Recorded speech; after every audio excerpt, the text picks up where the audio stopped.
So throughout the week, I present AI options to companies almost, every single day. And one of the most common misunderstandings that I hear is, what if I just load all the data from everything that I've collected for all the years of being in business into a GPT and let it do all the work? And, I have to bring up things like context window and technically what are we dealing with tokens and all this technical stuff. So today I thought it'd be really interesting to just record a video and illustrate what this is all about. Like, what is a context window and why can't we just load everything in? But also, what can we do to get really close to being able to get this goal achieved? Okay, so let's start off with and just say that this document here for a fake power washing company represents 100% of all the data within your organization. At first glance, it seems like it would make sense. Let's just load this into an AI and have it do all the work. And honestly, if this actually is all the work and all the data that you have on your business, you probably can. But what we're dealing with in AI is called a context window. So if I drop this in, all of a sudden, and I'll zoom back in, all of a sudden we have only so much data that an AI can look at one time. So this opening here represents the context window inside of an AI. So when you're giving AI information, chatting with it, it has only a certain amount of data which it can think about at one time. And so if you were to try to load all your business data in here, it's going to lose track of that and not be able to do the job that it's tasked with because, you've hit its context window. It's very much like sitting and listening to somebody talk about something for hours on end without being engaging and without being very interesting. At some point, you're going to forget the beginning part of the lecture, and you're only going to maybe remember the last 10 minutes.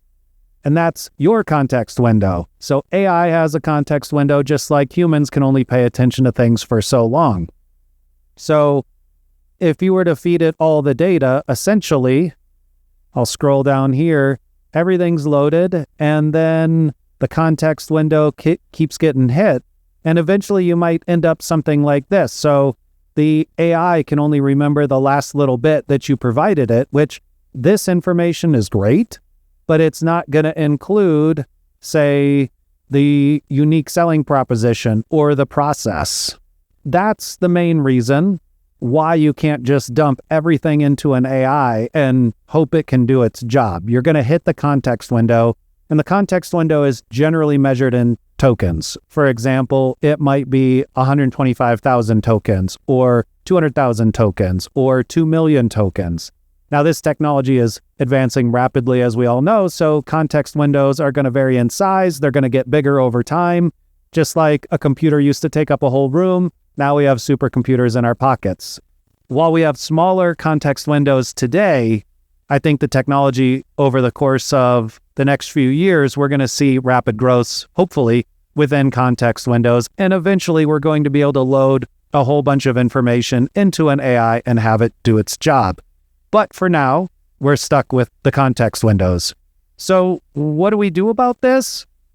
Well, let me move over here and we'll zoom out a little bit. All right. If we were to take that exact same document or all the company knowledge that we had, and instead of having just one big thing and giving the AI all the information right away, what we could do is break this into chunks. So we could have a business overview chunk. We could have residential services, commercial services, our process, equipment, and technology. So we break all that data down into pieces, and essentially, the theory would be something like this. We would be able to take a context window, and lo and behold, everything that we need fits within a context window. We can get residential services. We can get our business overview. We can get all the different pieces of the company knowledge and company information, but we break it down into bite-sized pieces so that the AI can ingest it. And when we apply this to agents, then we have the ability to say, okay, you're an agent. Your job is to go to the database that contains all these chunks of information, pull out the right ones, and then understand how all this fits together. So if I were to ask it about services, and more specifically, give me a summary about the different services crystal clean power washing services can provide, it might pull out this chunk, and this chunk, and this chunk, and summarize all of that together, again, to fit within a context window. Now, in the real world situation, this context window would fit all of these chunks all at once, pull it together, and be able to summarize and work it from there. So this is just an illustration of how it works. But the idea is the same as you chunk all this down, you save this in what's called a vector database. And then that vector database gives the ability for the AI to go and pull out specific information that it needs based on the job it has, if it's an agent, or the query that it has, if it's through a chat, and assimilate that information within its context window, and then feed you that information back based on whatever you're asking it to do, whether it's summarize or create a new asset or create taglines for ads or whatever it might be. It's just able to look at exactly what it needs to get the context that it needs to do the job that it's been assigned to do. Hopefully that helps understand a little bit more about what a context window is, why giving it everything just doesn't work, and how you could break it down into chunks, save it into a vector database, and then use that to supply your AI and your AI agents with the information that it needs in real time.